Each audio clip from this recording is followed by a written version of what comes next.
today's episode of History's Greatest Battles, Season 2, where we explore history's greatest sieges. If you know somebody that enjoys this genre of history, please share the podcast with them. In the spring of 1992, a year after the Cold War had ended and the Soviet Union had collapsed, the world was adjusting to a new balance of power. But in the Balkans, the dissolution of Yugoslavia had already ignited a series of brutal wars. One of them would become the longest siege of a capital city in modern warfare. It was defined by ethnic cleansing, relentless bombardment, and the deliberate targeting of civilians. This war was not an isolated conflict. Its origins stretched back centuries, buried in the legacies of the Ottoman and Austro-Hungarian empires, the World Wars, and the fragile unity of socialist Yugoslavia. It was fought not just with bullets and artillery, but with ideology, nationalism, and the systematic destruction of entire communities. It exposed the failures of diplomacy, the limitations of the United Nations, and the brutal efficiency of modern siege tactics. Its outcome reshaped international politics. It forced NATO into an unprecedented role, direct military intervention in a European war. It led to the first war crime tribunals since Nuremberg, setting a precedent for prosecuting genocide and crimes against humanity in the modern era. It redefined military intervention, shaping strategies that would later be used in Kosovo, Iraq, Afghanistan, and beyond. This was not just history. The decisions made in this war dictated the balance of power in the Balkans for decades. The alliances formed, the grudges held, and the borders drawn remained unforgotten. To understand this war is to understand the world that followed. Let's now experience the Siege of Sarajevo. Welcome to History's Greatest Battles, Season 2, Episode 11, The Siege of Sarajevo, from May of 1991 to December of 1995. Bosnian forces, roughly 150,000 troops. Serbian forces, roughly 80,000 troops. The relief of Sarajevo forced a turning point. Under relentless NATO bombardment and international pressure, Serbian forces withdrew, and for the first time, the government of Serbia recognized Bosnia-Herzegovina's independence. It was a reluctant acknowledgment, extracted not through diplomacy, but through force. This marked more than just the end of a siege. It was the first decisive action by the United Nations in post-Cold War Europe. After years of inaction and failed peacekeeping efforts, the international response to this war set the stage for future interventions. The airstrikes and military operations that ended the siege would serve as a blueprint for NATO's role in Kosovo just a few years later, as well as future conflicts where Western powers would justify intervention under the banner of humanitarianism. The war in Bosnia was the first true test of international order in the wake of communism's collapse. A test that exposed both the failures and the evolving role of global military alliances in a world no longer defined by the Cold War. For more than a millennia after Rome's collapse, Bosnia-Herzegovina has been a land torn by conflict where rival powers and warring factions have fought for dominance. Across the ages, waves of settlers, each with their own faith, their own blood ties, and their own vision of the land, claimed Bosnia as home. Up until the dawn of the 19th century, identity in Bosnia was simple. Regardless of religion, its people called themselves Bosnian. But by the late 1800s, that unity shattered. Ethnic and religious divisions hardened, and the people who once stood as one began turning against each other.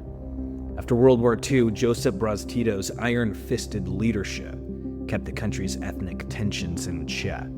Under his rule, Yugoslavia remained stable, not through peace, but through force. But the moment Tito died, the old grudges resurfaced. Political ambition, ethnic loyalty, and religious identity became battle lines once again. As Yugoslavia fractured, one man sought to forge a new Serbian empire from its ruins, Slobodan Milosevic. His rise to power set Bosnia-Herzegovina on a collision course with war. By early 1992, the world had recognized Croatia and Slovenia as independent states, Macedonia was on the verge of breaking away. Bosnia-Herzegovina had a choice: submit to Milosevic's Yugoslavia or seize its own destiny. Milosevic had the power of the Yugoslav army in his hands. He controlled the weapons, the tanks, the artillery, and he had no intention of letting Bosnia slip away without a fight. In February of 1992, Bosnia put its fate to a vote. A referendum would decide whether the country remained shackled to Yugoslavia or carved its own path. Milosevic made his position clear. If Bosnia chose independence, blood would follow. He rallied Serbs in Bosnia to rise up against the referendum, but the people of Bosnia had made up their minds. They voted overwhelmingly for freedom. On April the 5th, 1992, Bosnia's parliament declared independence. That same day, thousands in Sarajevo gathered in the streets hoping for peace. As the crowd stood unarmed, calling for unity, Serb nationalists and Yugoslav soldiers opened fire. Sarajevo's blood stained the pavement. The very next day, April 6, 1992, the siege of Sarajevo began. The city, once a thriving capital, became a war zone overnight. Armed with little more than police-issued handguns and scavenged weapons, the Bosnians stood against the Serb nationalist onslaught. It was a fight of sheer will against overwhelming firepower. Just one day later, on April the 7th, 1992, the world officially recognized Bosnia-Herzegovina's independence. But recognition meant nothing in the face of Serbian artillery. By May, Bosnia was officially welcomed into the United Nations. Yet even as diplomats shook hands in New York, Sarajevo burned. A cruel twist of fate. Bosnia had international recognition, but no means to defend itself. A UN arms embargo, originally placed on the entire former Yugoslavia, left Bosnian forces helpless against Serbian firepower. Milosevic and his Serb forces had no such restrictions. With full control of the Yugoslav army's weapons stockpiles, they unleashed hell upon Sarajevo, a city the United Nations had laughably declared a safe zone. The architects of Sarajevo's suffering were two men: Radovan Karadzic, the self-proclaimed president of the Bosnian Serb Republic, and his ruthless general, Ratko Mladic. Together, they orchestrated the city's destruction with the precision of men who had no interest in restraint.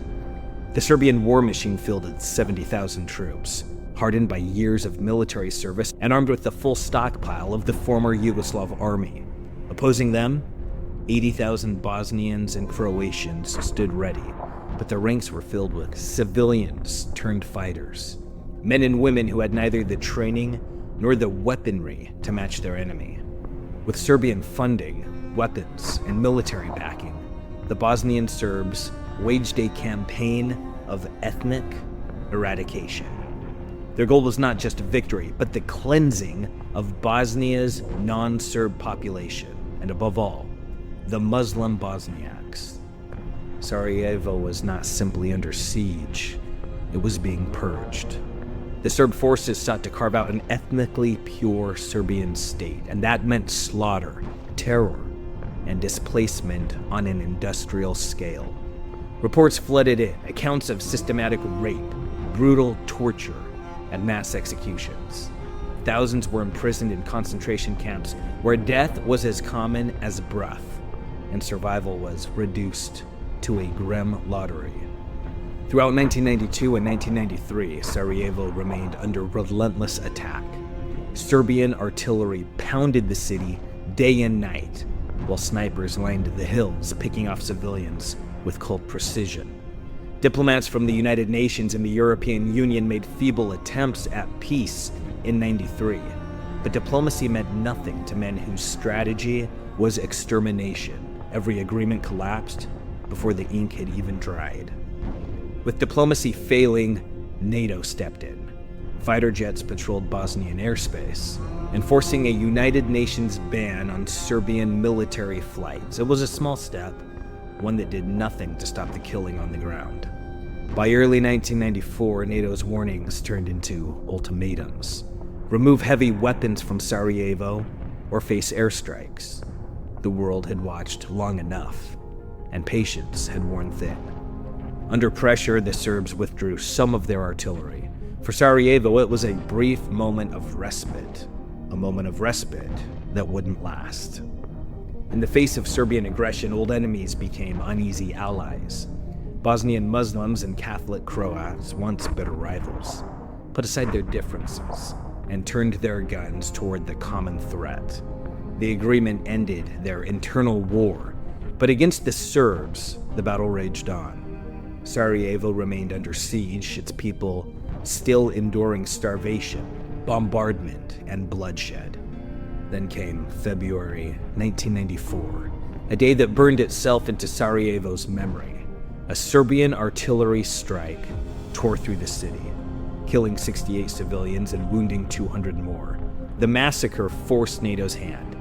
A heavy weapons exclusion zone was imposed 12.5 miles around Sarajevo, a line drawn in the sand by Western powers. For the first time in years, the people of Sarajevo could move beyond their prison walls. But the Serbs were undeterred. On April the 10th, 1994, NATO struck back. For the first time, Serbian forces faced the wrath of Western firepower. Yet on the ground, the war did not stop. Bosnians fought for survival, Serbs fought for domination, and Sarajevo remained the battleground. By March 1995, the tide had begun to turn. The Bosnian army, once a disorganized force of civilians, had grown stronger. They launched new offensives in the northeast, striking at Serbian positions. The Serbian response was merciless. On May 26, 1995, Sarajevo was drowned in artillery fire, a bombardment meant to break the city's will once and for all. But instead of surrender, Sarajevo's suffering provoked fury. NATO launched a second wave of airstrikes, hammering Serbian strongholds. By August 11, 1995, Sarajevo was barely clinging to life. The siege had left the city in ruins, its people exhausted, starving, and battered by war. Recognizing the dire situation, U.S. President Bill Clinton sent his top negotiator, Richard Holbrooke, to bring an end to the bloodshed. But the war was not done taking lives. On August 28, 1995, a Serbian mortar struck Sarajevo's main marketplace, once a bustling center of daily life. In an instant, 37 civilians lay dead, and 85 more maimed and bleeding in the streets. This massacre forced NATO's hand. Just 48 hours later, warplanes filled the skies over Bosnia. NATO and UN forces unleashed a punishing bombardment on Serbian military positions, the largest air campaign of the war. The operation, codenamed Deliberate Force, was relentless. Serbian forces, after years of unchecked brutality, now found themselves on the receiving end of superior firepower. By September 14, 1995, they finally relented, withdrawing their heavy weaponry from Sarajevo's perimeter. A month later, on October 12, 1995, the guns finally fell silent. A ceasefire took effect as Croat, Bosnian Muslim, and Serbian leaders met in Dayton, Ohio, to decide Bosnia's future. Over 4 years of siege, Sarajevo had endured a relentless horror. More than 10,500 of its people were killed. Men, women, children, none spared. Those who remained suffered through starvation, power outages, and the constant specter of death. Humanitarian aid trickled in, carried by international relief flights, but Serbian forces controlled the flow. At times, they allowed supplies to pass, and at others, they blocked the roads and runways, using starvation as a weapon. On November 21st, 1995, after weeks of intense negotiations, the Dayton Agreement was signed. Bosnia's war was over, at least on paper. The treaty was formally ratified in Paris, signed by 3 men who had commanded nations at war: the President of Croatia, the President of Bosnia, and Slobodan Milosevic, representing Serbia and the Bosnian Serbs. To enforce the fragile peace, NATO deployed 60,000 troops, to Bosnia-Herzegovina. Their presence ensured compliance with the treaty, and for the first time in years brought a semblance of stability to a land that had known only war. The siege of Sarajevo remains one of the longest and bloodiest in modern history. It was not just a military struggle, it was a recent campaign of ethnic cleansing, a battle for survival, and a testament to modern human resilience. For nearly 4 years, the city endured ceaseless bombardment, starvation, and terror. The war may have ended in 1995, but the scars it left, both on Bosnia and on the world, remain to this day. This is recent history at its most brutal, and it must never be forgotten.